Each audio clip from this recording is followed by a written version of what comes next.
आइए सुनते हैं गुप्त नवरात्रि के तीसरे दिन महाविद्या त्रिपुर सुंदरी की कथा। नवरात्रि का व्रत वर्ष में 4 बार मनाया जाता है, 2 गुप्त नवरात्रि के रूप में और 2 प्राकट्य नवरात्रि के रूप में।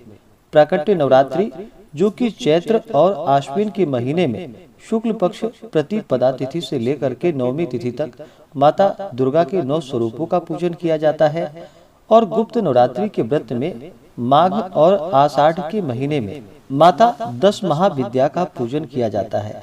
गुप्त नवरात्रि के तीसरे दिन जो कि आद्य महाविद्या त्रिपुर सुंदरी का होता है, देवी त्रिपुर सुंदरी अनुपम सौंदर्य, भक्तों को अभय प्रदान करने वाली, यौवन युक्त और तीनों लोकों में विराजमान है और उन्हें कई नामों से भी जाना जाता है। इन्हें राजराजेश्वरी, बाला, ललिता, मीनाक्षी, कामाक्षी, शताक्षी, कामेश्वरी भी कहा जाता है। अपनी सुंदरता और मोहकता से देवासुर संग्राम में असुरों को वश में कर लिया था। कहते हैं कि त्रिपुर सुंदरी की आराधना करने वाले भक्तों को लौकिक और पारलौकिक शक्तियां प्राप्त होती है। देवी पुराण में माता की बहुत सी शक्तियों के बारे में बतलाई गई है। ये सिर्फ तंत्र साधना के लिए नहीं बल्कि सुंदर रूप के लिए भी विख्यात और जानी जाती हैं। तो आइए सुनते हैं इनके स्वरूप और इनसे जुड़ी हुई पौराणिक कथा के बारे में। तो बोलिए प्रेम से माता त्रिपुर सुंदरी की जय, माता ललिता की जय, सर्वदेवी देवता की जय। देवी त्रिपुर सुंदरी शांत मुद्रा में लेटे हुए सदाशिव की नाभि से निर्गत कमल आसन पर विराजमान है।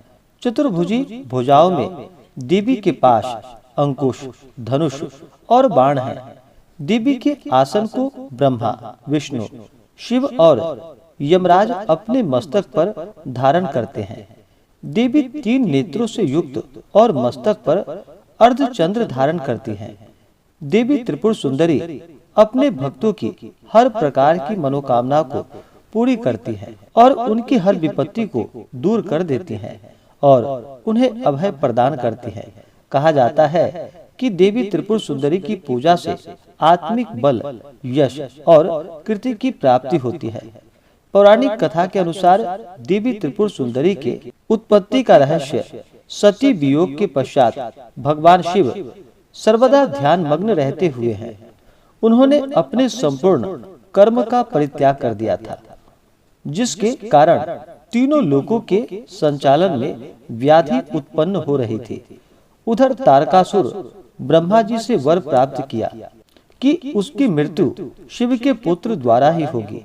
समस्त देवताओं ने भगवान शिव को ध्यान से जगाने के लिए कामदेव और उसकी पत्नी रति देवी को कैलाश भेजा। कामदेव ने कुसुम सर नामक मोहिनी बाण से भगवान शिव पर प्रहार किया। परिणाम स्वरूप शिव जी का ध्यान भंग हो गया। देखते ही देखते भगवान शिव के तीसरे नेत्र से उत्पन्न क्रोध अग्नि ने कामदेव को जलाकर भस्म कर दिया।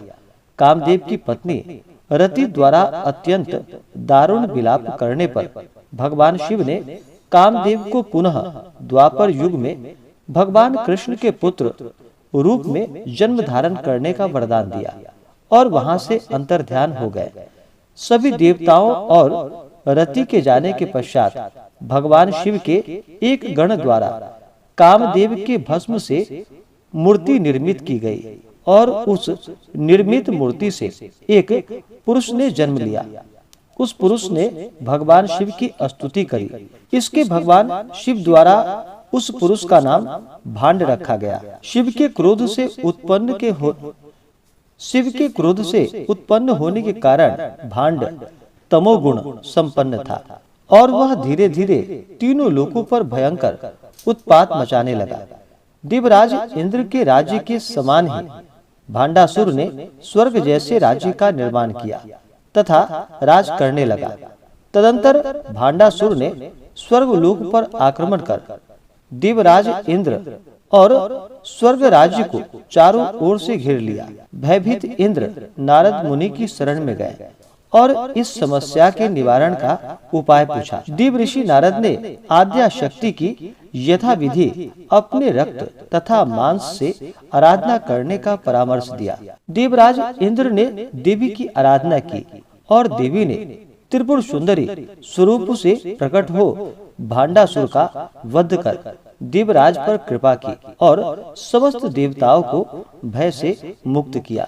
तो बोलिए प्रेम से त्रिपुर सुंदरी माता की जय, ललिता माता की जय, सर्व देवी देवता की जय। तो आशा करता हूँ कि यह जानकारी आपको अच्छा लगा हो।